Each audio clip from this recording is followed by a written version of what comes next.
हरतालिका तीज व्रत कथा। हरतालिका तीज का व्रत माता पार्वती ने भगवान शिव को पति रूप में पाने के लिए किया था। हरतालिका तीज व्रत की कथा खुद भगवान शिव ने माता पार्वती से कही है। हरतालिका तीज का व्रत रखने वाली महिलाओं को इस कथा का पाठ जरूर करना चाहिए, वरना व्रत का पूरा फल नहीं मिल पाता है। तो विस्तार से सुने हरतालिका तीज की संपूर्ण व्रत कथा। हरतालिका तीज पर विवाह जीवन में सुख, शांति और आनंद की प्राप्ति के लिए जिस कथा का पाठ किया जाता है उसका वर्णन भविष्य पुराण में मिलता है। हरतालिका व्रत रखने वाली स्त्रियों को इस कथा का पाठ करना चाहिए अथवा श्रवण करना चाहिए। धार्मिक मान्यताओं के अनुसार इस कथा के पाठ के बिना हरतालिका तीज का व्रत अधूरा रह जाता है। चलिए शुरू करते हैं हरतालिका तीज व्रत की कथा। एक बार कैलाश पर्वत के शिखर पर माता पार्वती जी ने महादेव जी से पूछा, हे प्रभु, मुझसे आप वे गुप्त से गुप्त वार्ता कहिए जो सबके लिए सब धर्मों से भी सरल तथा महान फल देने वाली हो। हे नाथ, यदि आप प्रसन्न हैं तो आप उसे मेरे सम्मुख प्रकट कीजिए। हे जगन्नाथ, आप यदि मध्य और अंत रहते हैं, आपकी माया का कोई पार नहीं है, आपको मैंने किस भांति प्राप्त किया है?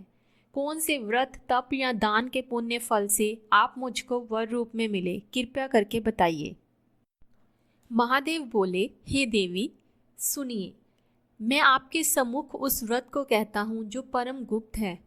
जैसे तारागणों में चंद्रमा और ग्रहों में सूर्य, वर्णों में ब्राह्मण, देवताओं में गंगा, पुराणों में महाभारत, वेदों में साम और इंद्रियों में मन श्रेष्ठ है, वैसे ही पुराण और वेद सब में इसका वर्णन किया गया है, जिसके प्रभाव से तुमको मेरा आधा आसन प्राप्त हुआ है। हे प्रिय, उसी मैं तुमसे वर्णन करता हूँ, सुनो। भाद्रपद मास के शुक्ल पक्ष की हस्त नक्षत्र संयुक्त तीज के दिन इस व्रत का अनुष्ठान मात्र करने से सब पापों का नाश हो जाता है। तुमने पहले हिमालय पर्वत पर इस महान व्रत को किया था, जो तुम्हें सुनाता हूँ। पार्वती जी बोली, हे प्रभु, इस व्रत को मैंने किस लिए किया था, ये मुझे सुनने की इच्छा हो रही है, तो कृपया करके मुझसे कहिए। शंकर जी बोले, आर्यव्रत में हिमालय नामक एक महान पर्वत है, जहाँ अनेक प्रकार की भूमि अनेक प्रकार के वृक्षों से सुशोभित है, जो सदैव बर्फ से ढके हुए तथा गंगा की कलकल ध्वनि से शब्दयाम ओम रहता है। हे पार्वती जी, तुमने बाल्यकाल में उसी स्थान पर परम तप किया था और 12 वर्ष तक के महीने में जल में रहकर तथा वैशाख मास में अग्नि में प्रवेश करके तप किया। श्रावण के महीने में बाहर खुले मास की हस्त नक्षत्र युक्त तृतीया के दिन तुमने मेरा विधि विधान से पूजन किया तथा रात्रि को गीत गाते हुए जागरण किया। तुम्हारे उस महाव्रत के प्रभाव से मेरा आसन डोलने लगा। मैं उसी स्थान पर आ पहुंचा जहां तुम और तुम्हारी सखी दोनों थी।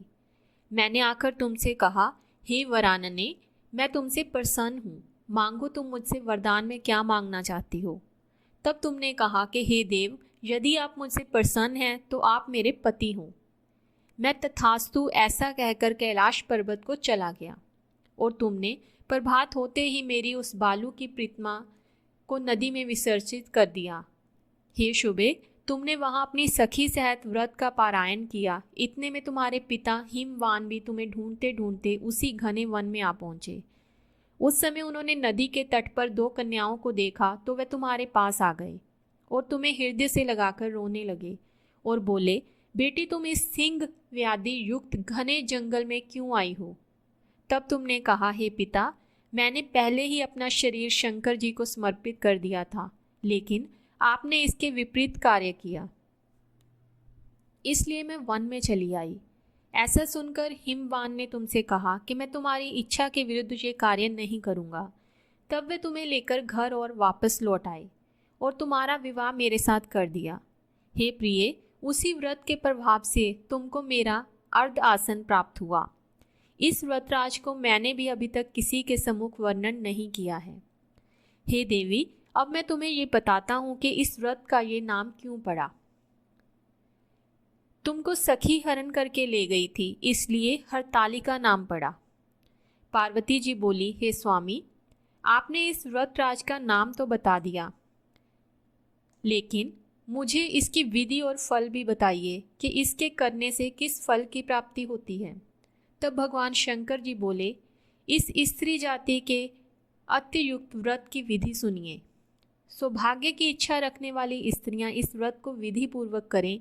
केले के खंभों से मंडप बनाकर उसे वंदनवारों से सुशोभित करें। उसमें विविध रंगों के उत्तम रेशमी वस्त्र की चांदनी ऊपर तान दें। चंदन आदि सुगंधित द्रव्यों को लेपन करके स्त्रियां एकत्र हों।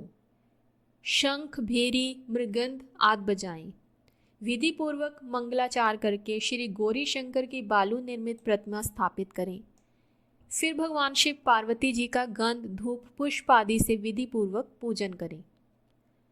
अनेकों नैवेद्यों का भोग लगाएं और रात के समय जागरण करें।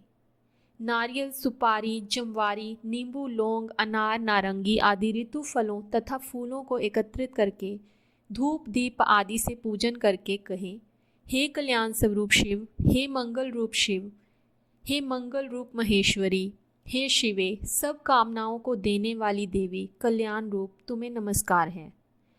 कल्याण स्वरूप माता पार्वती, हम तुम्हें नमस्कार करते हैं। भगवान शंकर जी को सदैव नमस्कार करते हैं। हे ब्रह्मा रूपनी जगत का पालन करने वाली माँ, आपको नमस्कार है। हे सिंह वाहिनी, मैं सांसारिक भय से व्याकुल हूँ, तुम मेरी रक्षा करो। हे महेश्वरी, मैंने इसी अभिलाषा से आपका पूजन किया है। हे पार्वती माता, आप मेरे ऊपर प्रसन्न होकर मुझे सुख और सौभाग्य प्रदान कीजिए। इस प्रकार के शब्दों द्वारा उमा सहित शंकर जी का पूजन करें। विधि पूर्वक कथा सुनकर गौ, वस्त्र, आभूषण आदि ब्राह्मणों को दान करें। इस प्रकार से व्रत करने से सब पाप नष्ट हो जाते हैं और सौभाग्य